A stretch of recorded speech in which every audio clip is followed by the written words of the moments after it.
Over the past two seasons of the EdTech Curio Cabinet, we've explored a wide range of curiosities from the evolving world of education. In Season 1, we examined enduring patterns in teaching and learning, why the lecture refuses to disappear, why assessment structures change so slowly, why students still need to struggle in order to truly understand difficult ideas. Those curios reminded us that while technology evolves quickly, the deeper processes of learning tend to move much more slowly. Then in Season 2, we moved closer to the technological frontier. We explored the rise of artificial intelligence tutors, the changing landscape of credentials, the role of feedback and personalization in modern learning environments, and the evolving relationship between technology, authorship, and academic integrity. But as the season unfolded, something else became clear. These are not just changes in tools, they were changes in structure. Learning became more distributed, more modular, less tied to a single source of authority, and in many ways, more complex. Across both seasons, one pattern kept appearing. Technology introduces new possibilities, but education systems decide how and whether those possibilities become part of learning. And now, just as importantly, they help make sense of them. Which brings us to the next set of curios in the cabinet, because education doesn't exist in isolation. It exists inside cultures, institutions, and natural systems that shape how learning happens. Different countries approach STEM education in very different ways. Some emphasize early mathematical rigor, some emphasize project-based exploration. Some rely heavily on standardized examinations, and others prioritize interdisciplinary thinking and creative problem solving. Each of these systems reflect deeper assumptions about knowledge, expertise, and the purpose of education itself. So in Season 3, we're stepping back from individual tools and technologies to explore a broader question. How do different education systems shape the way people learn science, technology, engineering, and math? What patterns appear across cultures? What assumptions guide these systems? And what signals might help us understand where global STEM education is headed next? As always, we'll explore these curios through four lenses: the artifact, the system, policy, or model we're examining; the pattern, what history and global comparisons reveal; the paradox, the unexpected insight hiding inside the story; and finally, the signal, what these patterns might tell us about the future of learning. Because when learning becomes more distributed, understanding the systems that shape it become even more important. And when we examine education systems around the world, we begin to see something fascinating: that there is no single way to design an education system, but there are patterns worth understanding. So let's open the cabinet again. Every few years, headlines appear that seem to tell the same story. Students in certain countries consistently outperform others in mathematics. Education systems in places like Singapore, Japan, and South Korea often appear near the top of international comparisons. Meanwhile, other countries struggle to reach the same levels of performance. These results often trigger intense debate. Are these systems simply more rigorous? Do they place greater emphasis on discipline and practice? Or are there deeper cultural and structural factors shaping how students learn mathematics? Because when we look more closely, the story becomes more complex than just a simple ranking of scores. And that complexity reveals an interesting curiosity about global educational systems. Welcome back to the EdTech Curio Cabinet.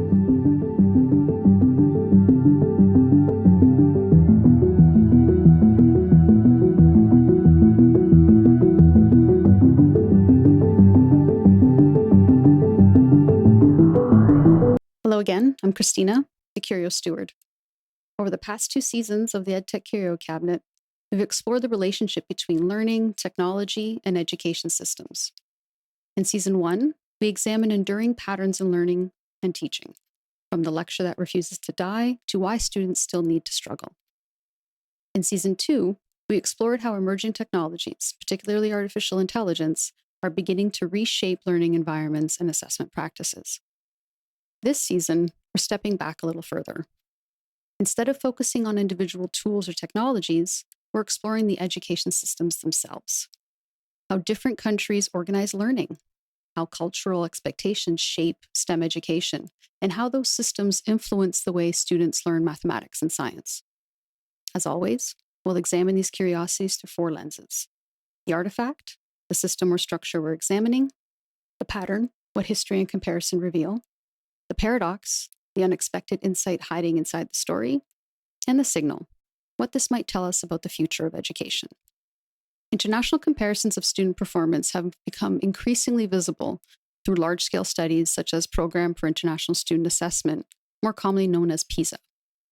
These assessments offer a kind of global snapshot, comparing how students across dozens of countries perform in mathematics, science, and reading, not just in terms of what they know, but how well they can apply that knowledge to unfamiliar contexts. And while the rankings shift slightly from cycle to cycle, certain education systems consistently perform very strongly in mathematics.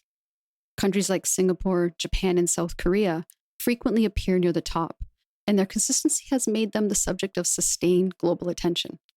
Researchers studying these systems often point to a combination of factors working together rather than any single silver bullet. Things like carefully sequenced curricula that build knowledge progressively. They have strong and highly selective teacher preparation systems and a deep conceptual focus in mathematical instruction. One influential example is the Singapore math approach, which has been widely studied and adapted in other countries. So rather than beginning with memorization, this approach emphasizes conceptual understanding first, often using visual models like a bar diagram to help students represent relationships before formalizing them symbolically. Students are encouraged to slow down, to visualize problems, and to explore multiple representations and to reason through those relationships. Procedural fluency still matters, but it comes after understanding, not before. And yet, even with all of this data and analysis, performance metrics alone don't fully explain why these systems work as effectively as they do. To understand that, we need to look beyond the structure and into culture. Across many high-performing education systems, one consistent pattern begins to emerge, one that is less about curriculum design and more about shared beliefs. Mathematics is not framed as an innate talent possessed by a select few. Instead, it is treated as something that can be developed through sustained effort, persistence, and thoughtful guidance. Education researcher James Stigler, co-author of The Teaching Gap, studied mathematics classrooms across several countries and observed striking differences in instructional culture. In some systems, mistakes are not hidden or avoided. They are surfaced and examined. Teachers guide students through problems publicly, pausing to unpack misconceptions, compare approaches, and analyze reasoning in real time. A wrong answer is never the end of the process. It is the beginning of a conversation. It's an invitation to a conversation. This approach requires patience. It requires time. And perhaps more importantly, it requires a shared understanding that struggle is not a signal of failure, but a necessary part of learning.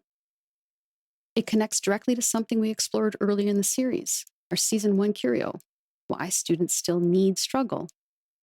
Because learning mathematics is not a smooth, linear process. It involves grappling with uncertainty, holding multiple ideas in tension, and working through that confusion before clarity emerges. And systems that normalize that kind of intellectual struggle don't just produce higher test scores, they often produce students who are more resilient, more confident, and more capable of tackling unfamiliar problems.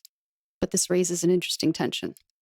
High-performing systems are sometimes viewed from the outside as highly structured and even rigid.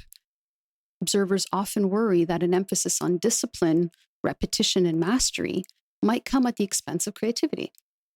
That students who follow carefully sequenced methods may struggle to think independently or explore novel ideas. But many educators working within these systems describe a very different reality. They argue that deep mastery doesn't constrain creativity, it enables it. When students develop a strong internal understanding of mathematical structures, when they truly grasp relationships, patterns, and underlying principles, they gain the ability to move more fluidly between ideas. They can adapt methods.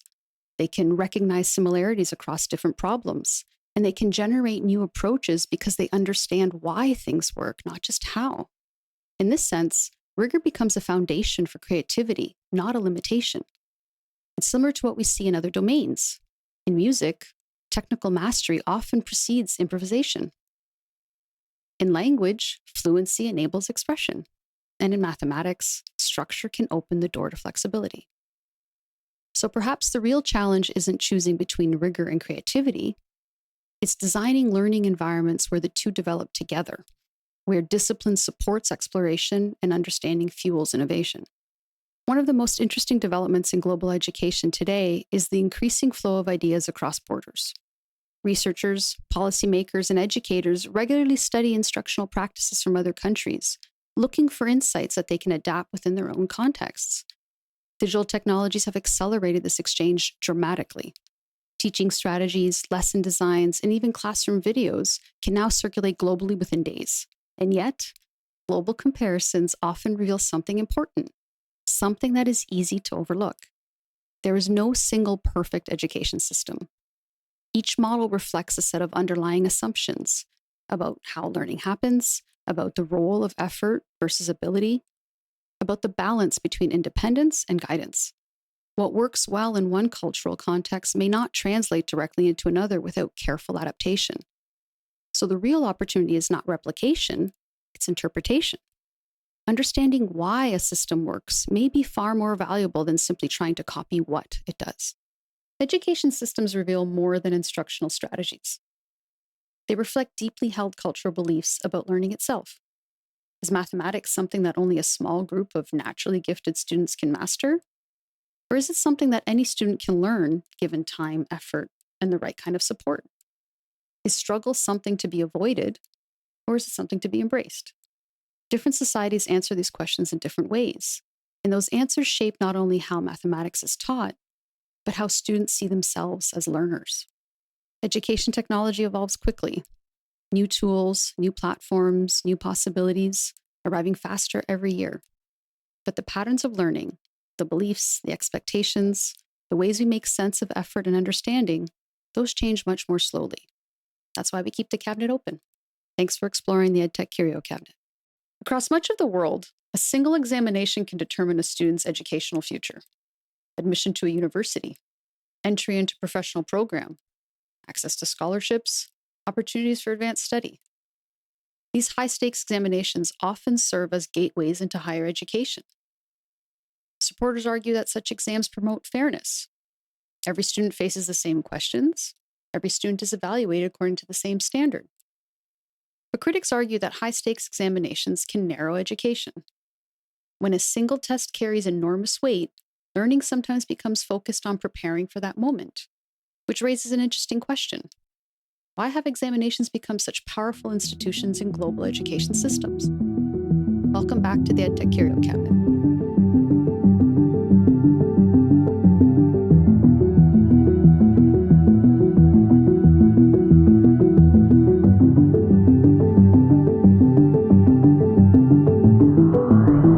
Hello again, I'm Christina, the Curio steward. This season of the EdTech Curio cabinet is exploring how education systems around the world shape learning.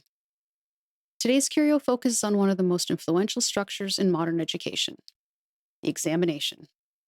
Across many countries, high-stakes exams influence how students study, how teachers teach, and how universities select their students. But to understand why these exams remain so central, we need to look at the systems behind them. Many countries rely heavily on standardized national examinations as a central feature to their education systems. One of the most well-known examples is China's Gaokao, an exam that is often described as one of the most consequential academic assessments in the world. Each year, millions of students sit for the Gaokao. For many, the results play a defining role in determining access to university programs and, by extension, future career pathways. Other countries operate similar systems, each with their own variations, but with a shared underlying goal: to create consistent standards across large and diverse populations. At scale, this is no small challenge.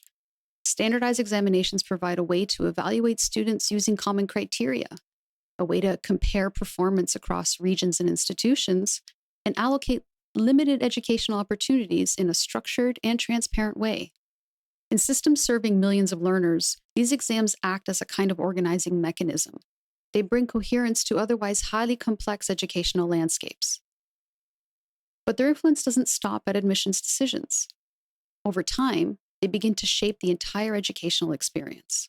Historically, examination systems have often been introduced with a very specific purpose: to promote merit-based selection.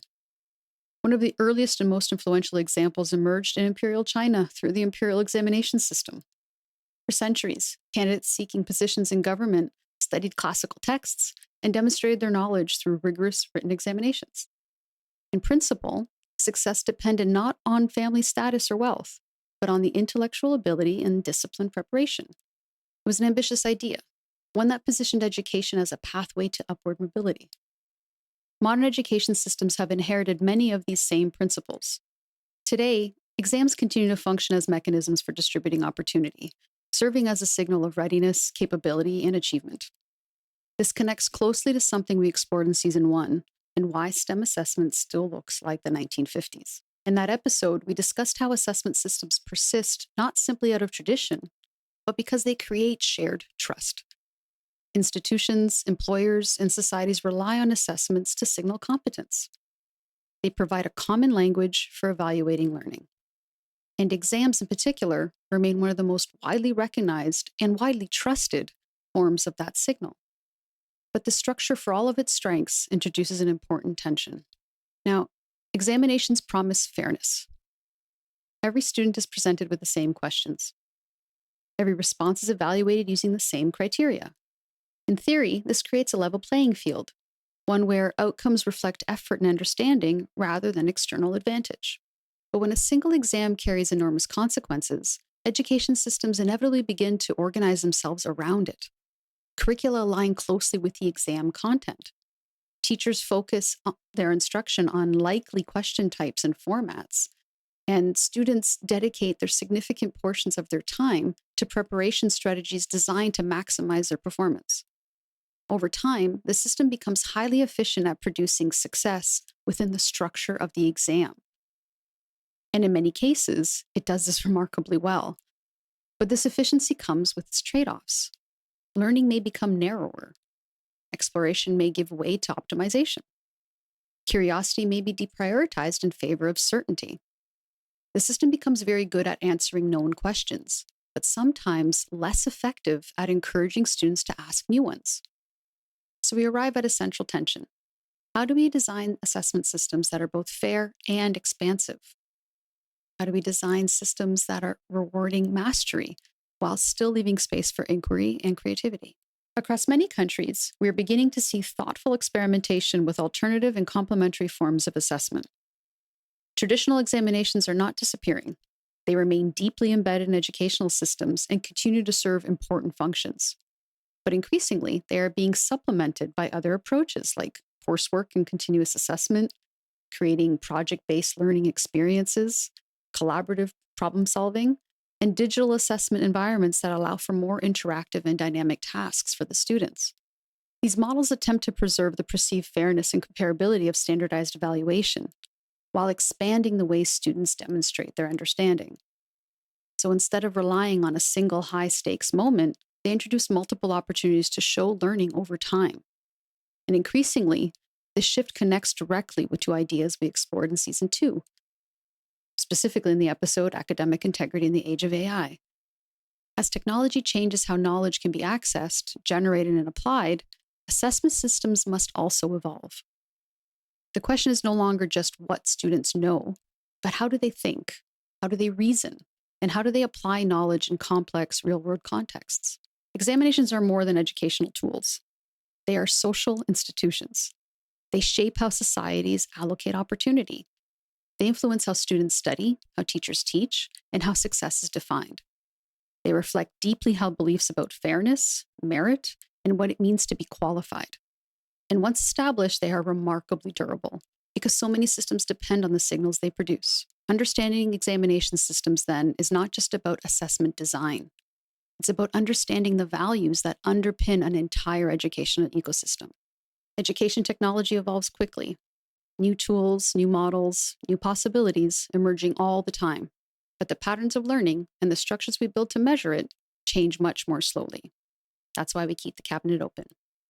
Thanks for exploring the EdTech Curio cabinet.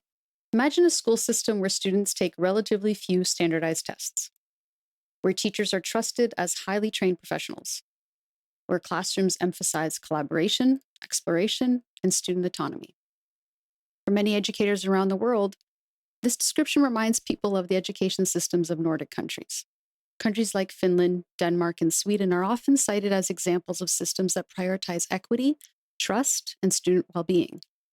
And yet, despite the relatively light emphasis on standardized testing, students in these systems often perform well academically, which raises an interesting question. How do education systems built on trust, rather than heavy accountability structures, still produce strong learning outcomes? Welcome back to the EdTech Curio Cabinet.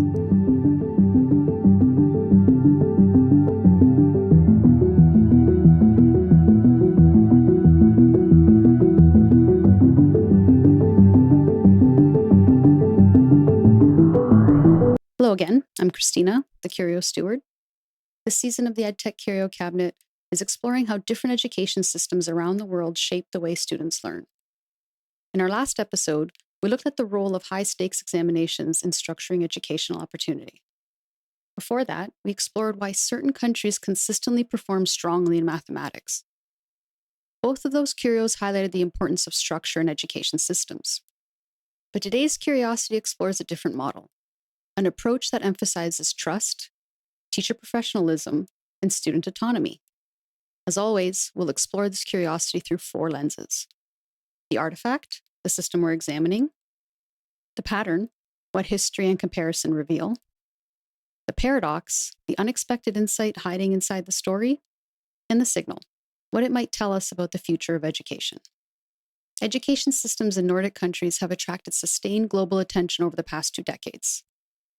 Finland, in particular, became a focal point after strong performance on international assessments, such as the Program for International Student Assessment. But what captured researchers' attention wasn't just the outcomes. It was the way those outcomes were achieved. Observers began to notice several distinctive features of the Finnish system. Teachers are highly trained and often hold advanced degrees. Students emphasize collaboration rather than competition. And standardized testing plays a relatively limited role, especially in early and middle years. So instead of frequent external assessments, teachers rely heavily on their own professional judgment to evaluate student progress. Education scholar Pasi Sahlberg described this approach in his book, Finnish Lessons, arguing that Finland's success reflects a broader philosophy, often referred to as trust-based accountability. In essence, these systems make a deliberate choice. They invest deeply in teacher preparation, and then they trust educators to make informed, professional decisions about how learning should unfold. And in my own experience working with Nordic institutions through digital ed, this philosophy isn't just theoretical, it's very visible in practice. There's a level of openness and collaboration that stands out almost immediately. Educators regularly share approaches with one another, not just within a single institution, but across regions and even across national borders. There's a willingness to engage with emerging research, to test ideas thoughtfully, and to refine practices collectively. So it's less about guarding what works and more about improving it together. If we step back historically, many education systems have oscillated between 2 broad approaches. One emphasizes centralized control, detailed curriculum standards, frequent standardized testing, tightly defined accountability structures. The other emphasizes professional autonomy, trusting educators to interpret curriculum, to adapt instruction, and to respond to the needs of their students in context. Nordic systems tend to lean strongly towards the second approach. Teachers are treated similarly to other highly trained professionals, just like doctors and engineers. They are expected to not just deliver content, but to exercise judgment. They diagnose learning needs. They adapt strategies. They make decisions in real time based on what they observe in their classrooms. And that trust is not casual. It's built on a foundation of rigorous preparation, selective entry into the profession, and ongoing professional development. In many ways, it reframes the role of the teacher. So they're not just an implementer of prescribed methods, but a practitioner of a complex, human-centered craft. This connects closely to something we explored in Season 2, in the role of the instructor in an AI world. In that episode, we examined how technology may increasingly automate certain aspects of teaching, things like grading, content generation, even elements of feedback. But systems like Finland's remind us of something essential. Teaching is not just a technical activity. It is a deeply human one, grounded in interpretation, empathy, and professional judgment. And those elements may become even more, not less, important as technology evolves. But this raises an interesting question. For many policymakers, standardized testing is seen as a necessary foundation for accountability. Without frequent measurement, how can systems ensure quality? How can they identify gaps, maintain standards, or compare outcomes across regions? And yet, Nordic systems present a compelling counterexample. They demonstrate that strong learning outcomes can emerge even when standardized testing plays a relatively limited role. So, where does accountability come from? In these systems, accountability is not removed, it is relocated. Instead of being concentrated in external exams, it is embedded within the profession itself. There's a strong emphasis on rigorous teacher education, peer collaboration and shared practice, and a cultural expectation of responsibility within the profession. In other words, accountability shifts from the test to the teacher. This doesn't eliminate rigor. If anything, it redefines it. Rigor becomes less about standardized measurement at scale and more about the quality of professional practice in each classroom. As education systems around the world grapple with new technologies and changing expectations, the Nordic model offers an important signal. Future systems may need to balance two powerful forces. On one hand, large-scale education systems require mechanisms for fairness, transparency, and comparability. On the other hand, effective teaching depends on professional expertise, contextual awareness, and the ability to make nuanced decisions in real time. Those forces don't necessarily align in a natural way. Standardization simplifies comparison. Professional judgment introduces variability. And yet, the Nordic experience suggests that it may be possible to design systems where both coexist, where trust is not in the absence of accountability, but just a different form of it. In my experience working with Nordic partners, this balance shows up in subtle but meaningful ways. There is comfort with experimentation, paired with a strong sense of responsibility. There is openness to new tools and ideas, paired with thoughtful consideration of their impact on learning. And perhaps more notably, there is a shared understanding that improving education is a collective effort, not a competitive one. Education systems reflect deeper beliefs about human capability. Do we assume that teachers must be closely monitored to ensure quality? Or do we assume that, with the right preparation, they can exercise professional expertise responsibly? Do we design systems that prioritize control or ones that cultivate trust? The Nordic experience suggests that trust, when paired with strong preparation and shared professional norms, can be a powerful foundation for learning, not because it removes accountability, but because it redefines where that accountability lives. Education technology evolves quickly. New tools, new capabilities, new possibilities emerging all the time. But the patterns of learning and the beliefs that shape them change much more slowly. That's why we keep the cabinet open. Thanks for exploring the EdTech Curio cabinet. Engineering education looks very different depending on where you study. In some countries, students enter highly specialized engineering programs immediately after secondary school. In others, students begin with broad foundational studies before selecting a discipline. Some programs emphasize theoretical mathematics and physics. Others focus heavily on hands-on design and practical application. Each of these models produce engineers, but they shape engineers in different ways, which raises an interesting question. How do different educational systems design the pathways into engineering? Welcome back to the EdTech Curio cabinet.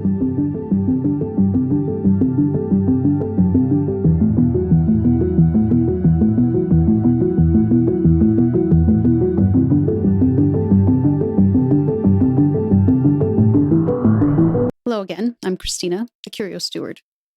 This season, we're exploring how education systems around the world structure learning. In earlier episodes, we examined global mathematics performance, examination cultures, and the Nordic model of teacher professionalism. Today, we turn to a particularly important question for STEM education. How do different systems design the pipeline into engineering and technical professions? Engineering education has always had to balance two important goals: deep theoretical understanding and practical problem-solving skills. Different systems resolve that tension in very different ways. Engineering education pathways vary widely across the world. In many European systems, students specialize early. Learners may enter a specific engineering discipline directly after secondary school, and spend several years focused almost exclusively on technical study within that specific domain. In contrast, many North American universities follow a broader model. Students typically begin with foundational coursework, mathematics, physics, and often elements of the humanities, before specializing later in their undergraduate programs. This distinction reflects two different philosophies. One prioritizing early depth, the other building toward depth through a broader base. Education scholar William Wulf, former president of the National Academy of Engineering, argued that engineering education must prepare students not only to solve technical problems, but also to navigate complex social systems. That idea, engineering as both a technical and societal discipline, has shaped ongoing debates about how curricula should evolve.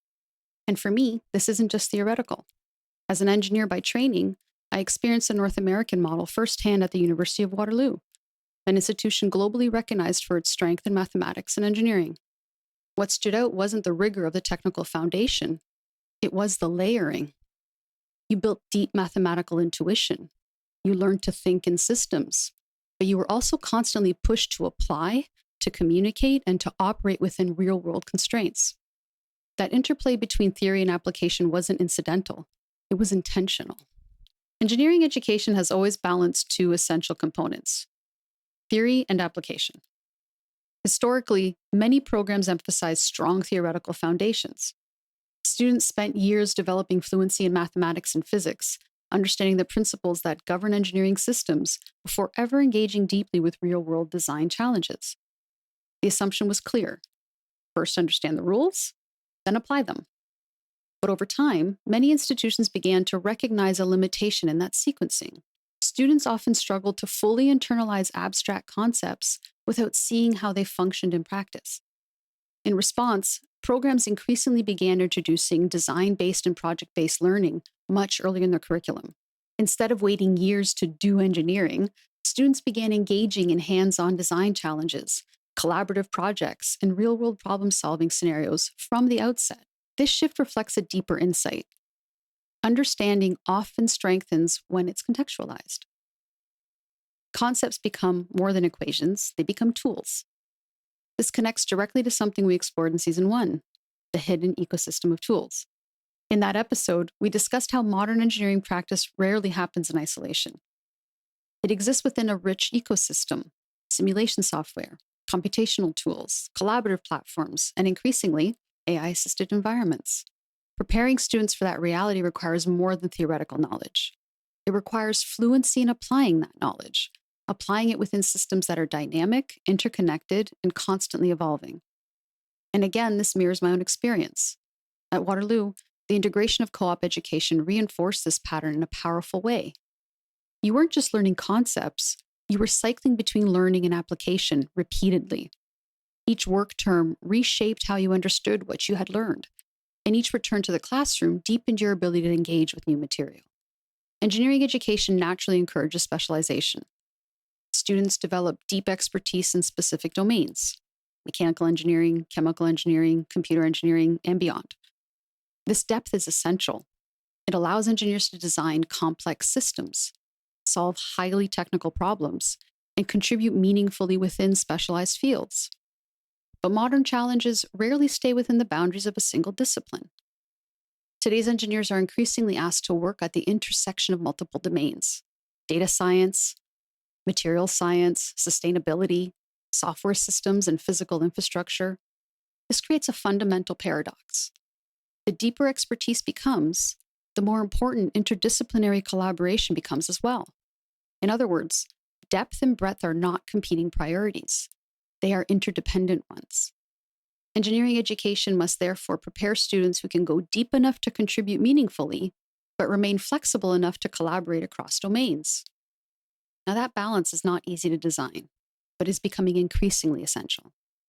Across many universities, we are beginning to see a clear signal: the rise of interdisciplinary STEM education. Engineering students are increasingly engaging with areas like data science, entrepreneurship, public policy, and systems design. Institutions are recognizing that solving complex global challenges, climate change, infrastructure resilience, healthcare innovation, these all require more than technical expertise alone. They require systems thinking. They require communication across disciplines. They require an understanding of how technology interacts with society. And in many ways, this is not a departure from traditional engineering education, but an evolution of it. The core remains strong technical foundations, but the context is expanding. The engineers of the future may not just build systems, they may also be responsible for the ecosystems within which those systems operate. Engineering education offers a powerful lens into how societies prepare people to solve difficult problems. Some systems emphasize depth very early on. Others build towards it through breadth. Some prioritize theory first, and others integrate application from the beginning. But all of them are navigating the same underlying challenge. How do we prepare individuals to operate in a world where technology is constantly evolving and where the problems we face are rarely confined to a single domain? For me, reflecting on my own path through engineering and the foundation built at Waterloo, what stands out the most is not what we learned, but how we learned to think, to move between abstraction and application, to work across systems, to adapt. And those patterns continue to shape how we approach STEM education today. Education technology evolves quickly. New tools, new systems, new capabilities emerging all the time. But the patterns of learning, how we build understanding, how we apply it, how we connect ideas, change much more slowly. That's why we keep the cabinet open. Thanks for exploring the EdTech Curio cabinet. For much of the modern era, universities have been built around two powerful traditions. One tradition emphasizes specialized knowledge, the idea that education should prepare students with deep expertise in specific disciplines. The other emphasizes broad intellectual development, the belief that education should cultivate critical thinking, curiosity, and the ability to engage with complex ideas across many domains. In recent decades, these two traditions have increasingly been placed in tension. Students are often told that education should be practical, focused, career-oriented. And particularly in STEM fields, the pressure to specialize early has grown stronger. But some educators argue that narrowing education too early may limit the very intellectual flexibility that modern societies need most, which raises an interesting question. In a world increasingly shaped by science and technology, what role does a liberal education still play? Welcome back to the EdTech Curio cabinet.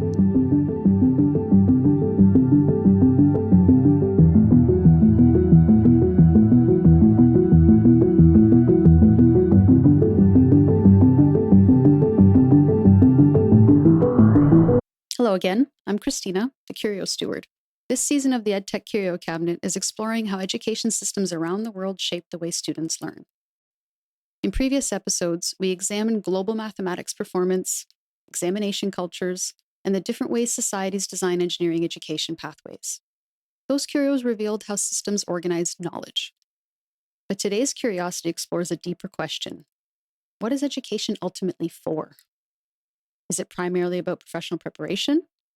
Or is it about cultivating intellectual habits that allow people to navigate a complex and changing world? As always, we'll explore this curiosity through four lenses: the artifact, the pattern, the paradox, and finally the signal. The concept of a liberal education dates back centuries. The term originally referred to the liberal arts, the disciplines considered essential for developing free, thoughtful, and engaging citizens. These included areas such as rhetoric, logic, mathematics, and philosophy. The goal was not simply the acquisition of knowledge, but the cultivation of judgment, the ability to reason, to communicate, and to engage with complex ideas. Modern universities have inherited many of these traditions. Even institutions that are heavily focused on science and engineering often include requirements for broader study in the humanities and social sciences, an acknowledgement that technical expertise alone is not sufficient for navigating the world. In his book, In Defense of a Liberal Education, Fareed Zakaria argues that this kind of education plays a critical role in developing the intellectual habits needed for an unpredictable future. Education, in his view, should not simply prepare students for their first job. It should prepare them for careers and lives that may evolve in ways that we cannot fully anticipate. And this idea resonates deeply with me. In my work with Nordic education systems, I've seen a similar philosophy take shape, not necessarily framed as liberal education, but expressed through practice. There's a noticeable emphasis on developing the whole learner, on encouraging curiosity, reflection, and intellectual exploration alongside technical skill. And there is a quiet confidence in the idea that breadth is not a distraction from expertise, but a foundation for it.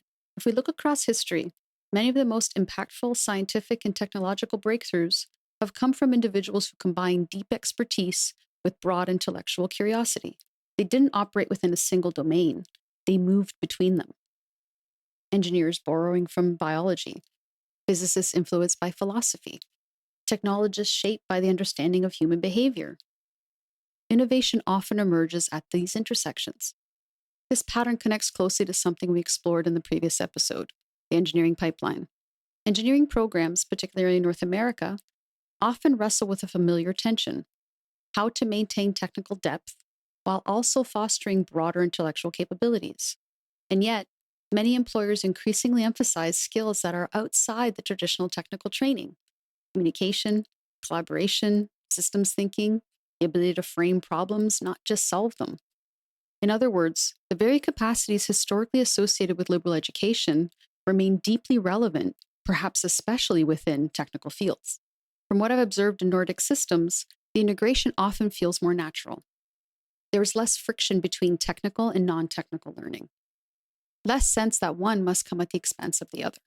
Instead, there's a recognition that understanding social, ethical, and human contexts enhances the ability to apply technical knowledge effectively. Modern economies tend to reward specialization. Students are encouraged to develop deep expertise in specific areas to become highly skilled in clearly defined domains.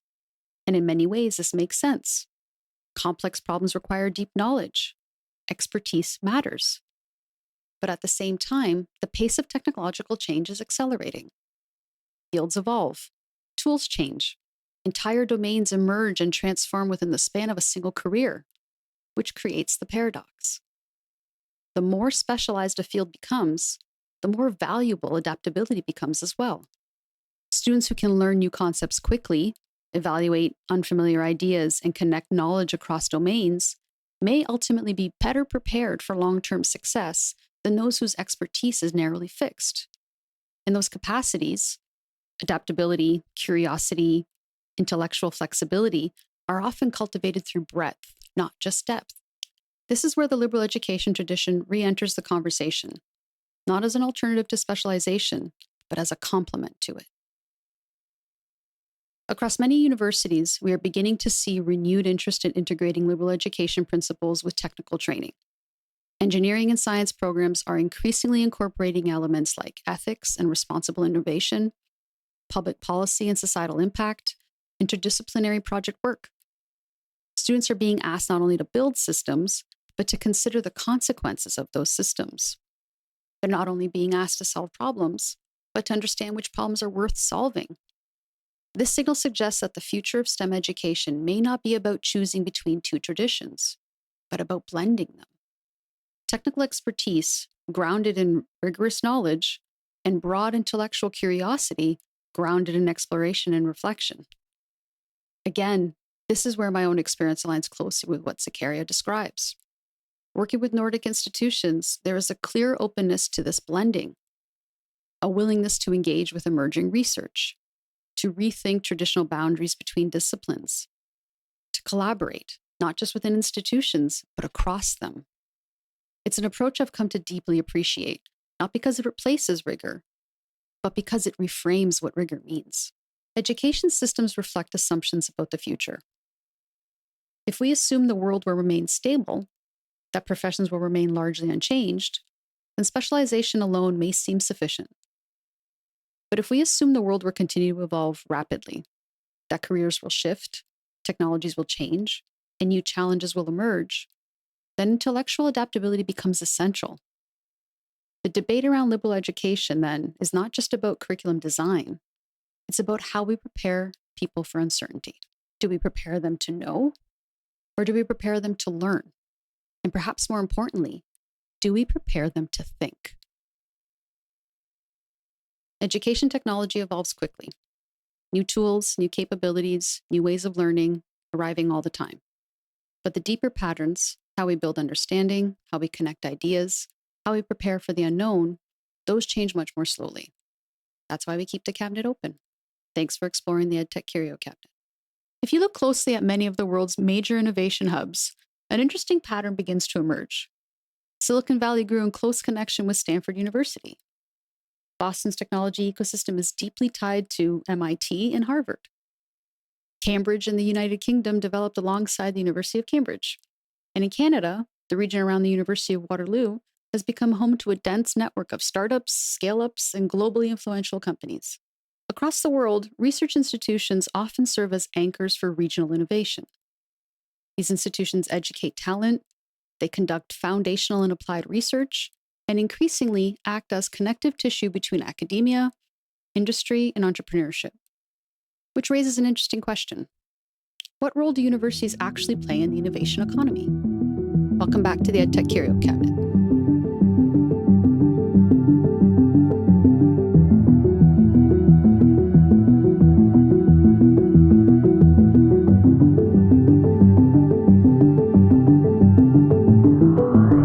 Hello again, I'm Christina, the Curio steward. This season, we've been exploring how education systems shape the way societies develop knowledge. We've looked at global mathematics performance, examination cultures, engineering pathways, and the philosophical foundation of liberal education. Today's Curio shifts the lens slightly. We're exploring the role universities play, not just as places of learning, but as active participants in shaping innovation ecosystems. Universities are often thought of primarily as teaching institutions, but increasingly, they are also centers of research, engines of entrepreneurship, and catalysts for economic development. Understanding this expanded role helps us see how education systems interact with broader technological and economic change.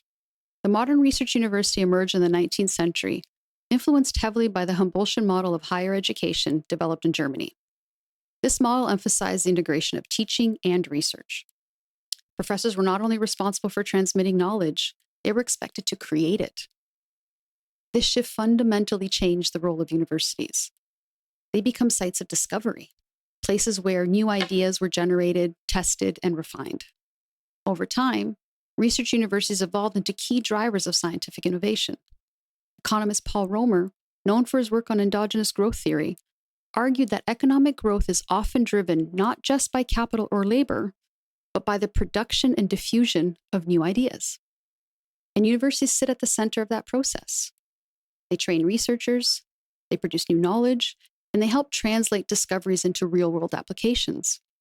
In many ways, they act as both origin points and accelerators for innovation. Across many regions, innovation ecosystems have formed around universities.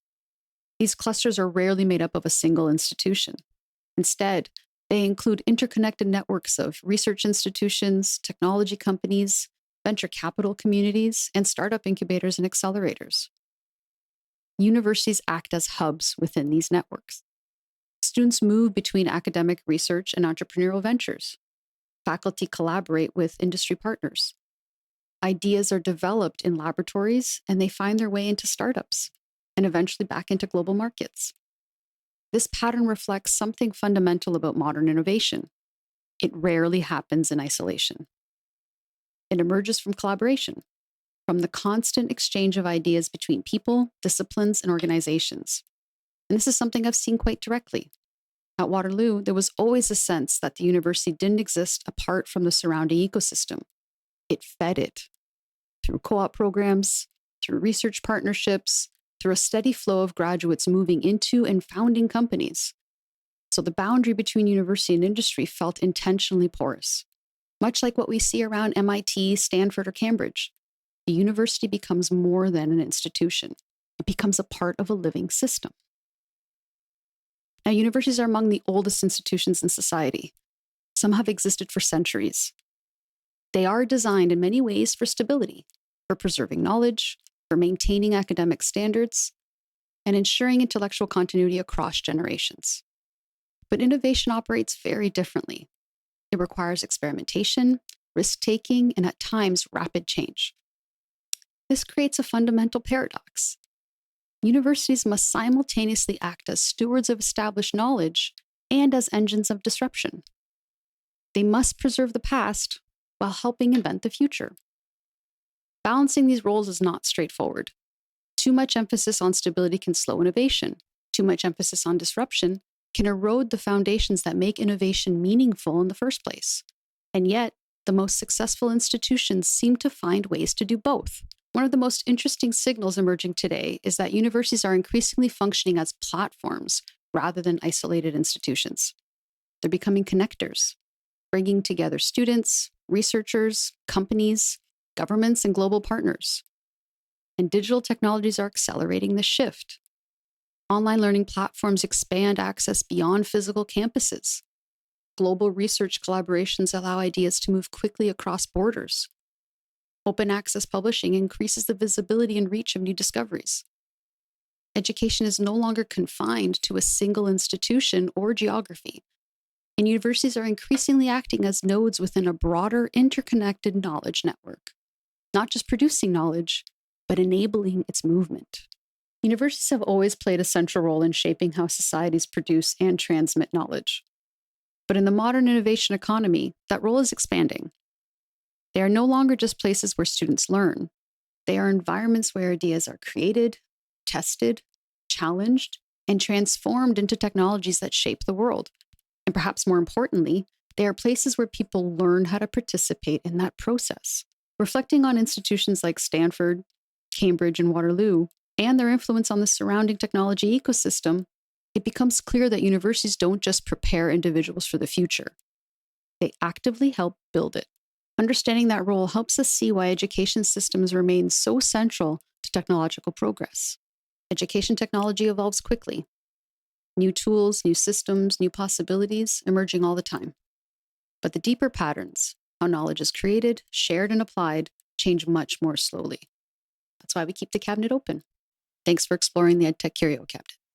For most of human history, education was fundamentally local. Students learned in schools within their communities. Universities primarily served the regions in which they were located. Knowledge moves slowly, carried through books, correspondence, and occasional scholarly exchange. Even in the 20th century, the idea of learning from an instructor halfway around the world was unusual. But in the last 2 decades, something remarkable has begun to happen. A student in Brazil can watch a lecture from a professor at MIT. A learner in Nigeria can participate in an online programming course developed in California. A research team might include scholars working simultaneously in Singapore, Germany, and Canada. Education is increasingly happening across borders. And as digital technologies connect institutions and learners around the world, the traditional boundaries of the classroom begin to blur, which raises an interesting question. What happens to education systems when the classroom itself becomes global? Welcome back to the EdTech Curio cabinet.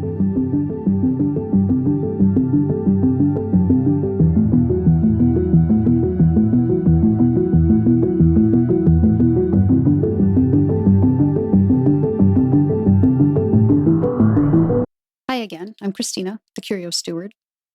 Throughout this season of the EdTech Curio cabinet, we've been exploring how education systems shape the way knowledge is taught and learned. We began by looking at global mathematics performance and the cultural expectations that shape STEM learning. We explored the powerful influence of examination systems in structuring educational opportunity. We examined Nordic approaches to trust-based education, the design of engineering pipelines, and the enduring role of liberal education within technical disciplines. And in the previous episode, we looked at how universities serve as anchors within innovation ecosystems. Each of these curios reflects how societies organize knowledge. But today's curiosity reflects something slightly different: the increasing interconnectedness of education systems themselves. As always, we'll explore this curiosity through 4 lenses: the artifact, the phenomenon we're examining; the pattern, what history and comparison reveal; the paradox, the unexpected insight hiding within the story; and the signal, what this might tell us about the future of learning. One of the most visible early signals of the global classroom emerged about 15 years ago with the rise of large-scale online learning platforms. Platforms such as Coursera and edX introduced the idea of massive open online courses, or MOOCs. In Season 1, we explored this moment in detail: how MOOCs captured global attention and how they challenged long-held assumptions about access, scale, and the role of universities. At the time, the conversation was largely about disruption. Could universities be replaced? Would education become fully global and digital? That framing in hindsight was only part of the story, because what followed was not replacement, but integration. What MOOCs revealed was not just that content could scale. They revealed that classrooms themselves could be designed for global participation. And over time, that idea has evolved. Today, global learning is not defined solely by large-scale courses. It is supported by a growing ecosystem of systems and structures that make global participation possible. Platforms that support asynchronous and synchronous learning across time zones. Tools that enable collaboration between learners who may never meet in person. Content designed to be culturally and contextually adaptable. And institutional models that recognize learning happening beyond a single campus. In other words, the global classroom is no longer just a course format. It is becoming a system. Historically, knowledge has always moved through networks. Ideas spread through journals, correspondence, and academic communities. Scholars built relationships that extended far beyond their institutions. What has changed is not the existence of these networks, but their structure and intentionality. Digital technologies have transformed knowledge networks into learning systems. Today, students don't just access content, they participate in distributed learning environments. Researchers don't just collaborate, they co-create knowledge in shared digital spaces. Institutions don't just publish, they contribute to interconnected ecosystems of resources. This is an important shift. In the past, networks were often informal and loosely connected. Now, they are increasingly designed. Platforms define how learners interact. Institutions define how learning is recognized. Technologies define how knowledge is accessed and shared. This connects directly to what we explored in the previous episode on universities and the innovation economy. Just as innovation emerges from structured networks of collaboration, learning environments are now being intentionally designed as part of a broader education ecosystem. The global classroom is, by design, expansive. It aims to serve learners across geographies, cultures, languages, and educational backgrounds. But learning itself remains deeply local. Students bring their own context. They bring prior knowledge, cultural expectations, and their own constraints on time, access, and support. This creates a fundamental paradox. We can design systems for global reach, but learning still happens within local realities. A course that scales to thousands of learners must still be meaningful to each individual learner. A platform that connects across borders must still account for differences in language, infrastructure, and educational norms. So the challenge is not simply scale, it's relevance. How do we design global learning systems that remain flexible enough to adapt to local contexts? One of the clearest signals emerging today is that global classrooms are no longer accidental byproducts of technology. They are being intentionally designed. We are seeing courses built with multilingual support from the outset, modular content that can be adapted across institutions, collaborative environments that connect learners from different regions, and credentialing models that recognize learning across borders. And universities are evolving in their role. They are not simply delivering content to a global audience. They are participating in networks where content is shared, where learning is distributed, and where credentials may increasingly be portable. This represents a shift from broadcasting education to orchestrating learning ecosystems. And it builds on, but is distinct from, the MOOC movement. Where MOOCs emphasize scale, today's global classroom emphasizes structure, how learning is supported, how learning is recognized, how it connects across systems.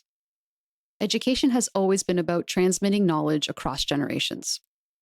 But in an interconnected world, it is increasingly about connecting learners across contexts. The global classroom is not just about access to content. It is about participation in systems of learning that extend beyond any single institution. And that raises more questions. Who designs these systems? Whose knowledge is represented? How is learning recognized across borders? The answers to those questions will shape not just the reach of education, but its equity and effectiveness. Education technology evolves quickly. New platforms, new systems, new possibilities emerging all the time. But the deeper patterns, how we structure learning, how we support it, how we make it meaningful, change much more slowly. That's why we keep the cabinet open. Thanks for exploring the EdTech Curio cabinet. Education systems are often evaluated through numbers. Test scores, graduation rates, employment statistics.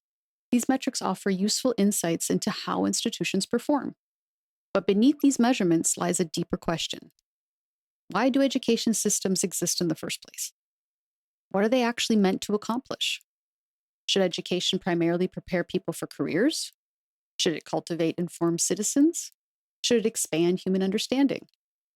Different societies answer these questions in different ways, and those answers shape the structure of their education systems. Which raises one final curiosity for the season. What are education systems really for? Welcome back to the EdTech Curio cabinet.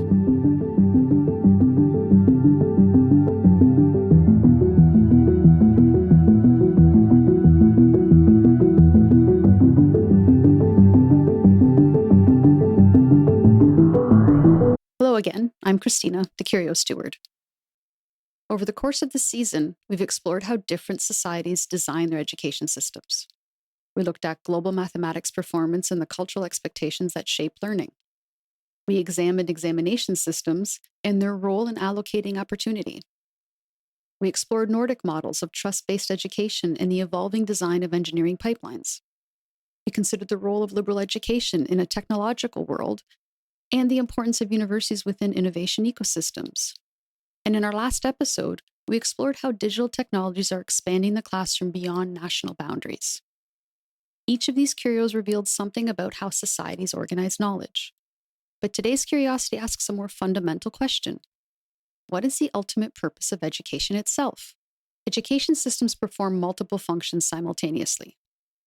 They transmit knowledge accumulated through generations. They prepare students for participation in professional and economic life. They cultivate civic understanding and social responsibility, and they support the intellectual and personal development of individuals. These roles are not new. They have evolved over centuries, shaped by cultural, economic, and political contexts. But the core mission remains remarkably consistent. Education philosopher John Dewey argued that education should do more than deliver content. It should help individuals learn how to think critically about their experiences and engage meaningfully with the world around them. It should function as miniature communities fostering critical thinking, collaboration, and active civic engagement. For Dewey, education was not just a pathway to employment. It was foundational to democracy itself, a way of preparing individuals to participate thoughtfully in society, to question, to reflect, and to contribute. Modern education systems still carry this legacy.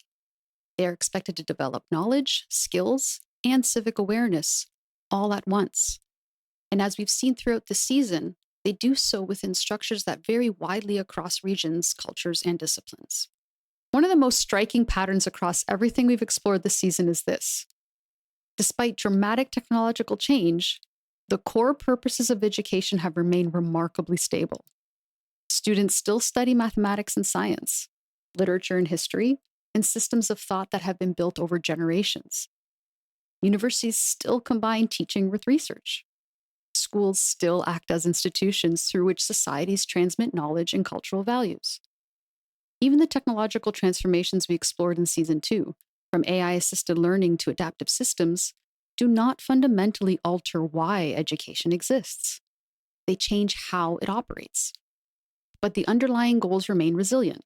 And if we reflect across this season, we saw how different cultures approach mastery and effort in global mathematics systems. In examination systems, we saw how societies defined fairness and opportunity. In Nordic models, we explored trust and professional judgment. We examined the balance between depth and application in engineering education. And in liberal education, we considered adaptability and intellectual breadth. In universities and innovation ecosystems, we saw how knowledge becomes an economic force. And in global classrooms, we explored how learning expands across borders. Each of these curios revealed variation in structure. But beneath them, the purpose of education remains strikingly consistent. Advances in education technology often promise greater efficiency. Information can be delivered instantly. Feedback can be automated. Learning pathways can be personalized at scale. And these capabilities are powerful. But education is not simply about transferring information. Learning also involves mentorship, intellectual challenge, dialogue and disagreement, and the gradual development of judgment. These are deeply human processes, which leads to a central paradox. The more efficient technology becomes at delivering information, the more visible and more essential the human elements of learning become. Technology can accelerate access, it can enhance feedback, and it can support scale. But it cannot fully replace the experience of grappling with an idea, or the influence of a thoughtful teacher, or the social context in which learning takes place. So education systems must continually balance these forces, not choosing between technology and human interaction, but integrating them in ways that preserve what matters most. If there's one clear signal emerging across education systems worldwide, it is this: a growing emphasis on adaptability. Students are increasingly encouraged to develop capabilities such as critical thinking, collaboration, and lifelong learning. These are not new ideas, but they are taking on renewed importance in a world where knowledge evolves rapidly, technologies reshape industries, and career paths are far less predictable than they once were. Education is shifting, subtly, but meaningfully, from focusing primarily on what students know to placing greater emphasis on how they learn, and perhaps even more importantly, how they continue learning over time. In this sense, education is not just about preparation, it's about resilience, the ability to adapt, to relearn, and to navigate complexity. Education systems sit at the intersection of tradition and transformation. They preserve knowledge accumulated over centuries, and at the same time, they prepare new generations to confront challenges that may not yet exist. This dual role is what makes education both stable and dynamic. It changes slowly because it carries the weight of history. And yet, it must continually evolve because the world it serves does not stand still. Understanding how these systems evolve helps us see something essential. Education is not simply about transmitting information.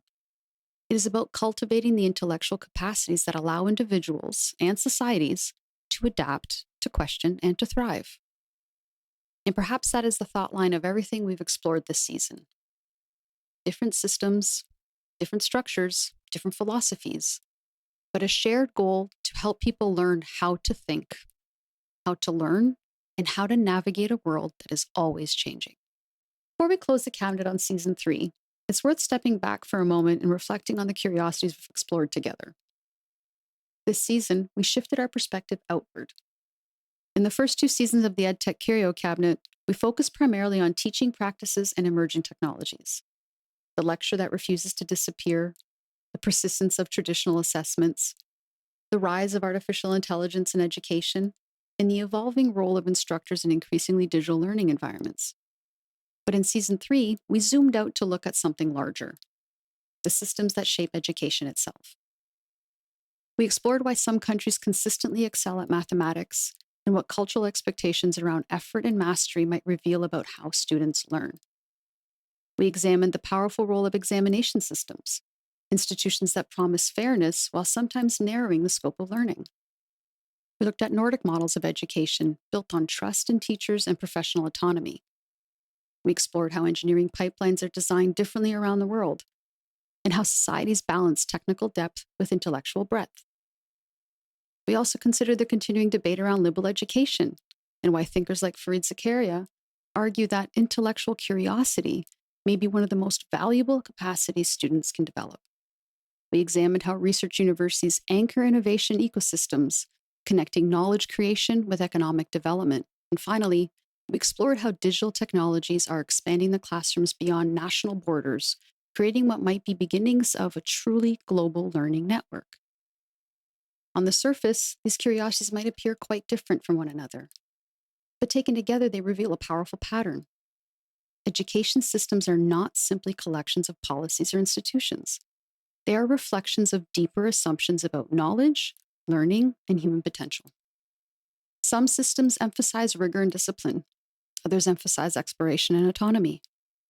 Some prioritize socialization.